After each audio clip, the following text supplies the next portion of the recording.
C'est parti pour Smart Impact, comme chaque jour. Merci d'être avec nous. 30 minutes consacrées à ceux qui changent notre société et qui la rendent plus responsable. En attendant de retrouver Thomas Hugues la semaine prochaine, le sommaire de cette dernière de la semaine. C'est bientôt les vacances, au moins pour les enfants. On va donc en profiter pour s'intéresser à eux aujourd'hui. Comment protéger la santé de notre progéniture après la crise sanitaire? La question que l'on posera à Marie de Wavrin qui signe un ouvrage sur le sujet. Véritable enjeu de société, vous verrez, avec des solutions en la matière. Le débat RSE à suivre, on restera dans le domaine de la santé. On parlera de l'impact de nos habitudes de vie sur la santé, alimentation, sport, écran, stress. La crise sanitaire a fait prendre conscience à bon nombre d'entre nous l'importance de prendre soin de soi. Un marché du bien-être en pleine croissance qui, lui, n'a pas connu la crise. Et puis, on parlera de recyclage avec La Vie est Belle, une start-up qui a fait du caoutchouc et du coton déjà utilisé, sa matière première, des accessoires donc à impact positif.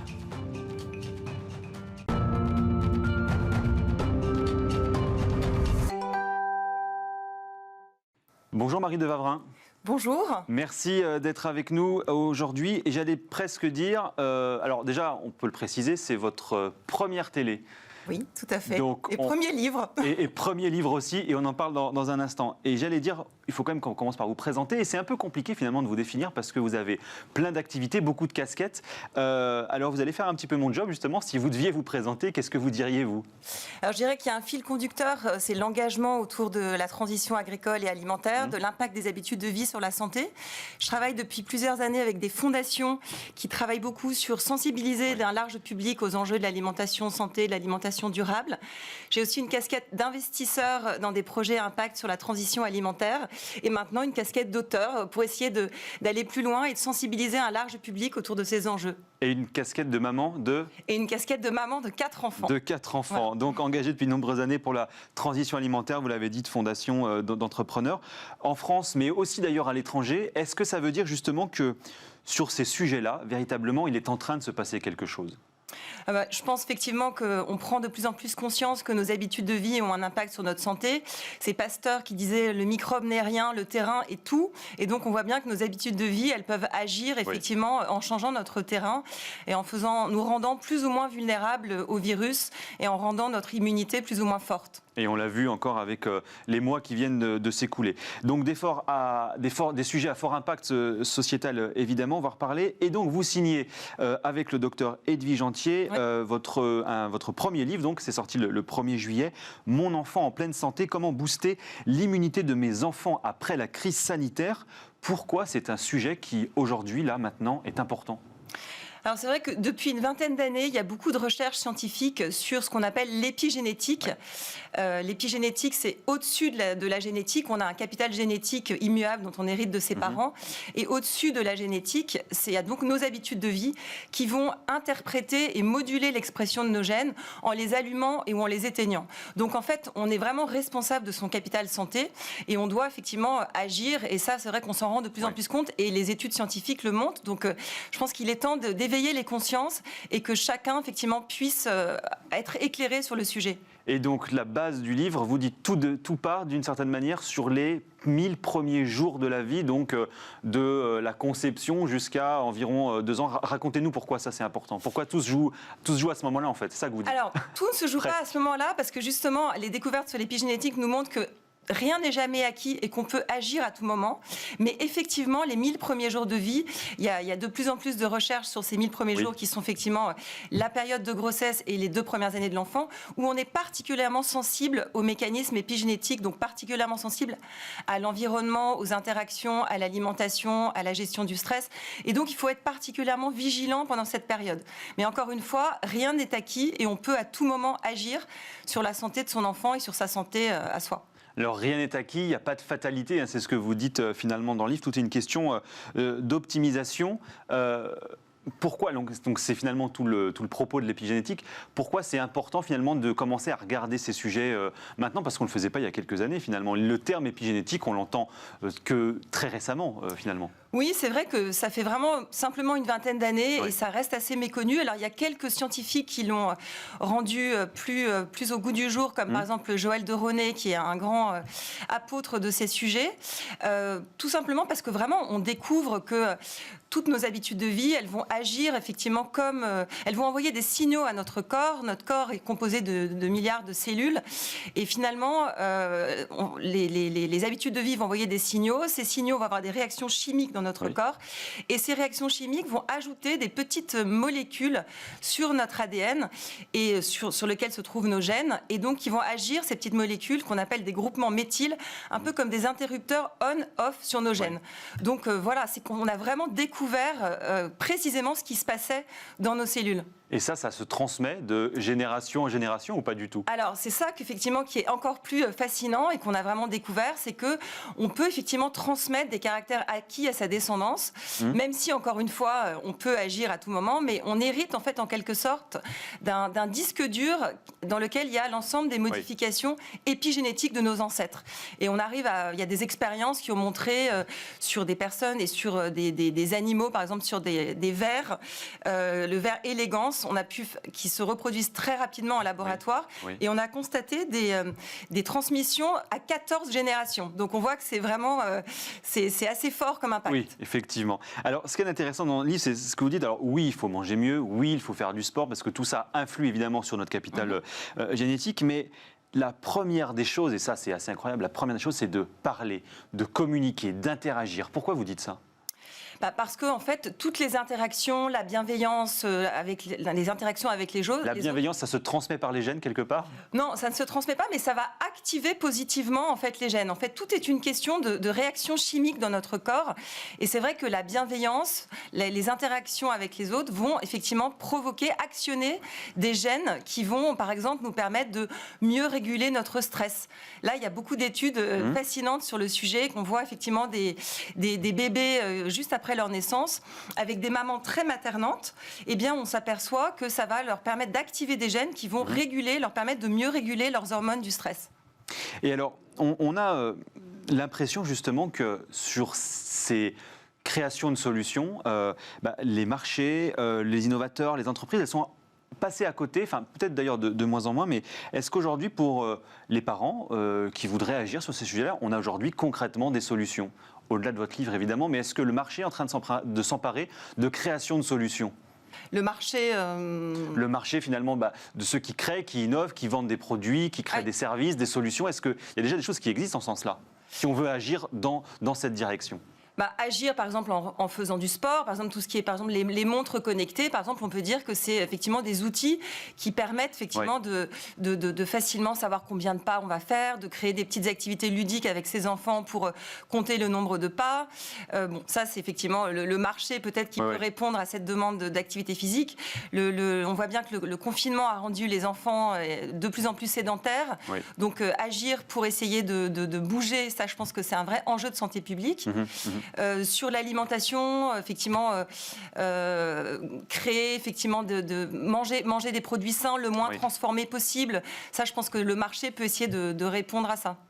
Et qu'est-ce que la crise sanitaire finalement nous aura appris de cela ? Vous l'avez dit effectivement à l'instant, les enfants, comme beaucoup malheureusement, sont restés très sédentaires, très enfermés. Alors il n'y a pas eu justement d'interaction, de communication, ou très peu notamment. Qu'est-ce que ça nous enseigne de ça ? Est-ce que vous sentez finalement qu'il y a une prise de conscience aussi de certains parents de se dire à un moment donné, maintenant on va devoir repartir de manière différente, changer certaines habitudes ? Je pense qu'effectivement, là, on sort de cette crise sanitaire où l'immunité, les habitudes de vie ont quand même été au centre des discussions. Avec Edwige Antier, on dit effectivement que notre livre, effectivement, l'épigénétique, tout ce qu'on décrit dans le livre, c'est une philosophie éducative pour effectivement ne pas enfermer les enfants dans des étiquettes, pouvoir toujours à tout moment agir. Je dirais que c'est presque pour moi une philosophie de vie, une philosophie de l'action, de pouvoir effectivement se dire qu'on peut agir, ne pas subir et être acteur de sa vie. Je trouve que c'est une jolie philosophie de vie. Une philosophie de vie, et puis il y a quand même aussi un petit peu de science, parce que l'épigénétique, on en est où en termes de stade de découverte, de recherche? Est-ce qu'on connaît déjà tout aujourd'hui de l'épigénétique, ou est-ce qu'on a encore plein de choses à découvrir? Non, je pense que c'est vraiment, on est à l'orée de toutes ces recherches. Ça fait une vingtaine d'années, je vous disais qu'il y a ces recherches qui ont lieu, mais je pense qu'on est évidemment, il y a encore énormément de choses à découvrir, et c'est la base d'une médecine préventive, d'une médecine plus holistique, où on prend en compte les habitudes de vie, justement, et ça, je pense qu'on a encore beaucoup de choses à découvrir. Beaucoup de paramètres au-delà, effectivement, simplement du corps. Mon enfant, donc en pleine santé, c'est aux éditions Erol, vous l'avez dit, coécrit avec le docteur Edwige Antier. Vous restez avec nous, on la retrouve tout de suite parce qu'on va parler justement santé et habitudes de vie.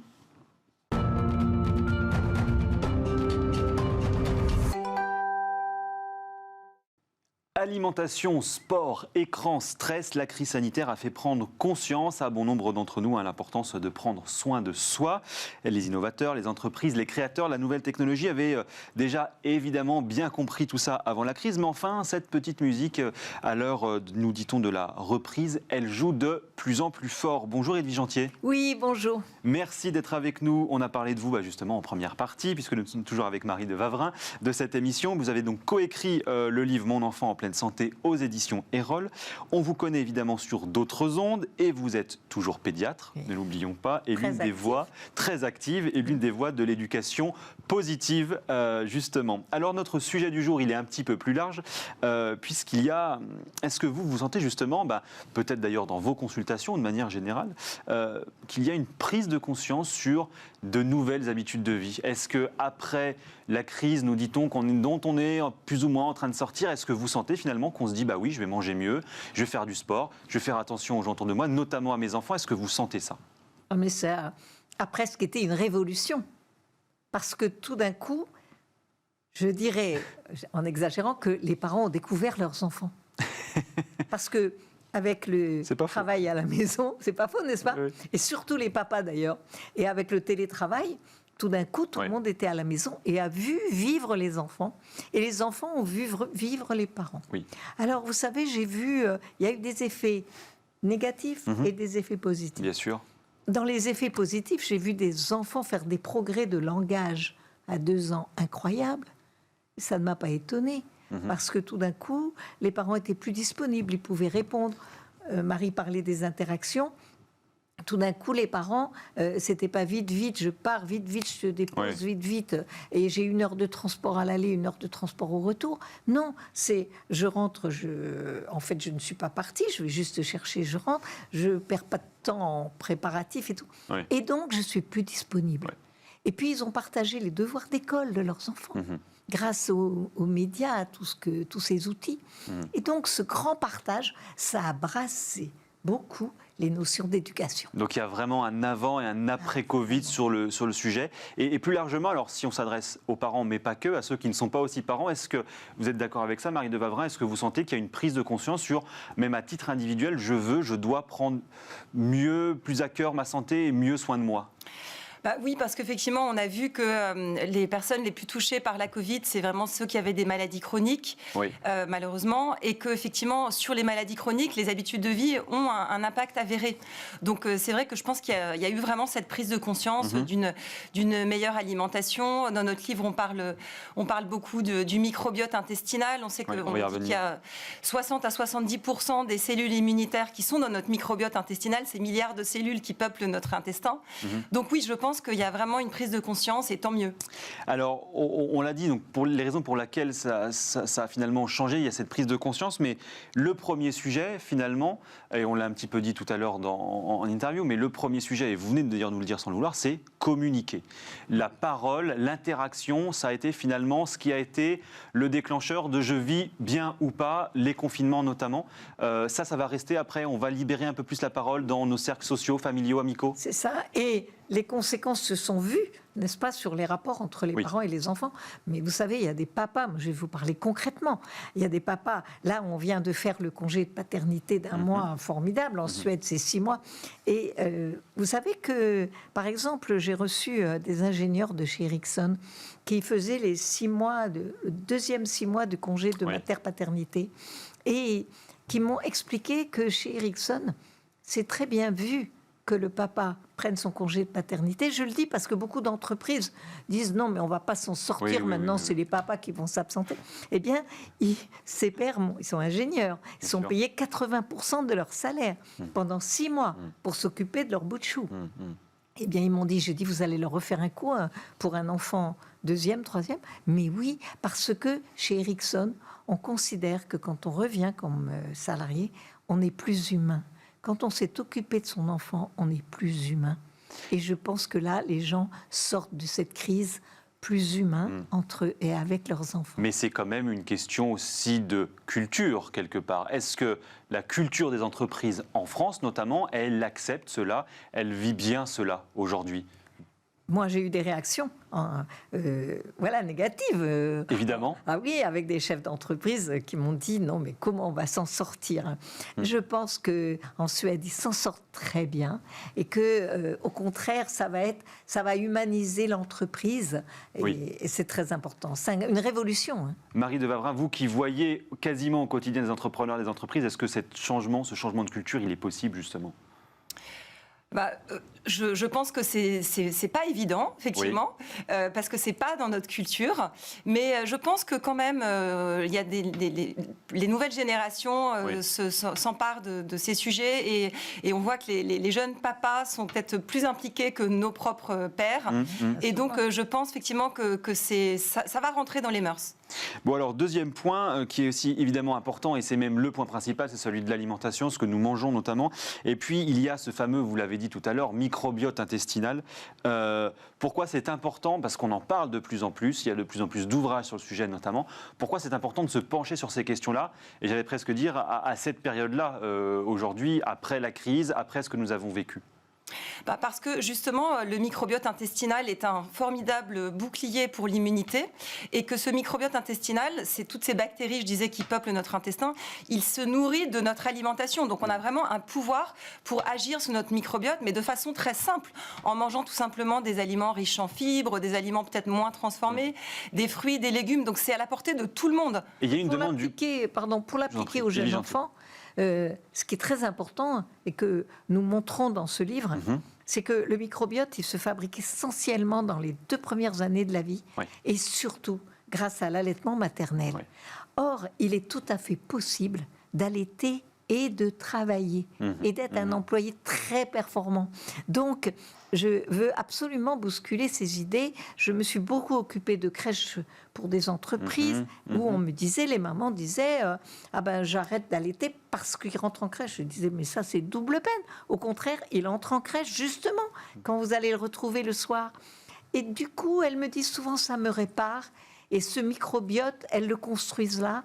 Et donc, c'est possible de concilier travail. Moi qui suis une femme, mais vraiment libérée des filles qui travaillent, eh bien, c'est possible de concilier travail, allaitement, microbiote, bonne nutrition et son enfant. Et justement, on sent une demande alors des parents, des consommateurs de manière générale, pour finalement des produits plus sains, des produits qui nous réparent justement. Est-ce que ça, vous le sentez ? Est-ce que les industriels aujourd'hui là sont un peu en train de changer leur fusil d'épaule ? Est-ce que ça va s'accélérer dans les années qui arrivent ? Je crois qu'ils contribuent. Comment ? Oui, je crois que tu y contribues beaucoup. Alors effectivement, je pense, par exemple, on a un exemple très concret dont on parle dans le livre. On parle beaucoup des oméga 3. Les oméga 3, ce sont des bonnes graisses qui viennent huiler nos cellules, qui agissent pour l'immunité, qui sont anti-inflammatoires. On parle beaucoup de ça parce qu'on en manque tous. Et il suffit de manger des poissons gras, de prendre des bonnes huiles de colza, de lin, de cameline. Et en fait, on se rend compte typiquement que les industriels ont introduit des oméga 3 dans les laits infantiles. Donc on voit bien qu'effectivement, il y a une prise de conscience et que l'industrie change pour s'adapter et répondre aux besoins et une meilleure santé des gens. Alors, un autre point qui est évidemment effectivement aussi très important, c'est la maîtrise des écrans, parce que bon nombre d'études maintenant nous expliquent que malheureusement, quand on ne maîtrise pas les écrans, il y a aussi des impacts négatifs sur l'être humain, notamment sur les enfants. Comment est-ce qu'on fait ça très concrètement aujourd'hui ? Parce que c'est pas facile. Concrètement, vous avez raison. Parce que dire pas de télé avant 3 ans, qu'est-ce que je fais? Je bande les yeux du C'est petit ça. frère parce qu'il y a le plus grand qui regarde.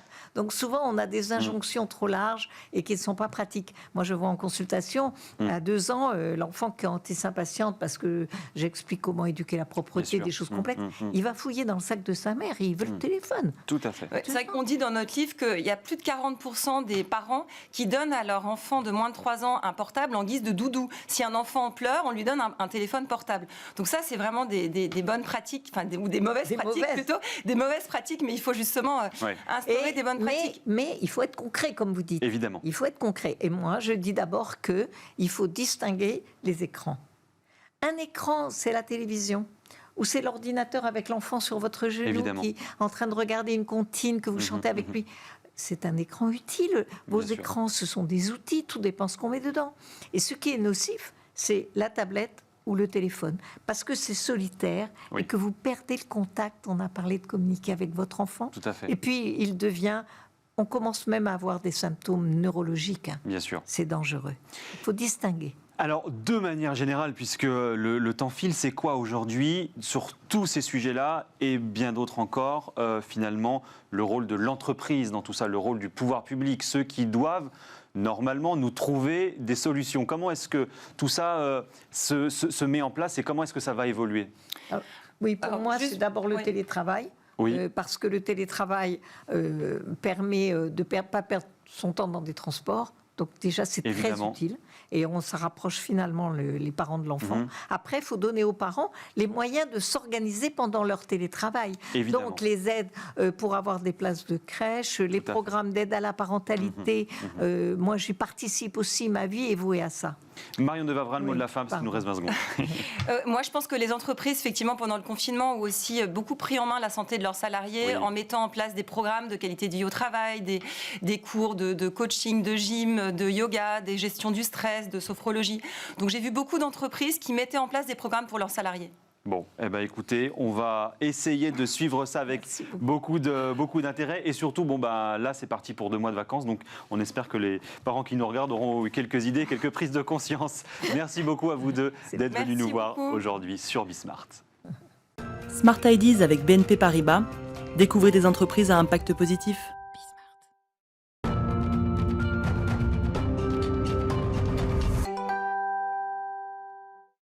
Bonjour Hubert Motte, Bonjour Julien. cofondateur de la Vie Belt, 10 tonnes de caoutchouc recyclé, 2 tonnes de coton upcyclé depuis la création de la start-up. Racontez-nous ce que vous faites. Avec grand plaisir, on vient de fêter nos 4 ans. La Vie Belt, on est une marque d'accessoires de mode en matière revalorisée et qui sont confectionnés dans le nord de la France par des personnes en situation de handicap. Le premier produit qu'on a fait, c'est